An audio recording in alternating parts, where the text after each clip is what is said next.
வணக்கம் ஃப்ரெண்ட்ஸ். 2024 வருஷம் நடக்க போகிற T20 உலகக்கோப்பையில் இந்திய அணி தரப்புலேருந்து யார் யாரெல்லாம் ஆட போகிறாங்க அப்படிங்கிற மாதிரி ஒரு உத்தேச பட்டியலை பார்த்தீங்கன்னா இப்போ BCCI அறிவிச்சிருக்காங்க. இந்த உத்தேச பட்டியல் அப்படிங்கிறது மாற்ற தகுந்தது, அதாவது மாறக்கூடியது. ஏன் அப்படின்னா இந்த பட்டியலில் இருக்க வீரர்கள் ஒரு சில பேர் சரியாக ஆடலை அப்படின்னா அவங்க தூக்கிடுவாங்க. அதேமாதிரி ஐபிஎல்ல உன்னிப்பாக BCCI கவனிக்க போகிறாங்க. ஐபிஎல்ல சிறப்பாக ஆடக்கூடிய ஒரு சில வீரருக்கு மட்டும் பார்த்தீங்கன்னா இந்த வேர்ல்டு கப்புக்கான ஸ்குவாடில் இடம் கிடைக்கும் அப்படிங்கிற மாதிரி சொல்லியிருக்காங்க. அந்த வகையில் பார்த்தீங்க அப்படின்னா ரோஹித் சர்மா, விராட் கோலி, பும்ரா மற்றும் ஜடேஜா இவங்க 4 பேரும் ஐபிஎல்ல சொதப்பினா கூட இவங்களுக்கு கண்டிப்பாக இடம் இருக்கும். அதே மாதிரி KL ராகுலும் இந்த லிஸ்ட்டில் இருக்காரு. ஒருவேளை KL ராகுல் ஐபிஎல் ஆடாமல் போனாலோ இல்லை அவர் சரியாக பர்ஃபார்ம் பண்ணலை அப்படின்னாலோ அவர் தூக்குவதற்கான வாய்ப்பு இருக்கு. அதே மாதிரி ஹர்திக் பாண்டியா, முகமது சிராஜ் இவங்களுக்கும் பார்த்தீங்கன்னா வாய்ப்பு கொடுத்துருக்காங்க அந்த உத்தேச பட்டியலில். ரிஷப் பண்டோட பேரும் இருக்கு.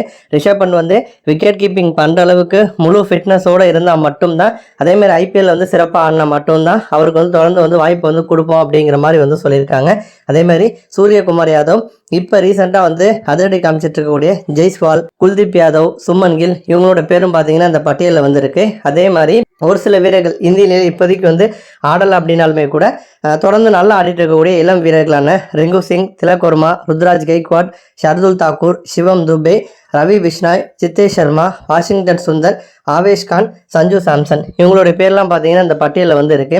இப்போ இதில் பெரிய ஒரு ஏமாற்றம் என்ன அப்படின்னா அஸ்வினுக்கு வாய்ப்பு கொடுத்துருந்துருக்கலாம், இல்லை நடராஜன் இல்லை. அதே மாதிரி ஹர்ஷ்தீப் சிங், ஸ்ரேயாஸ் ஐயர், இசான் கிசான் இந்த மாதிரி யங்ஸ்டர்ஸ்க்கும் பார்த்தீங்கன்னா வாய்ப்பு கொடுக்கல. நன்றி.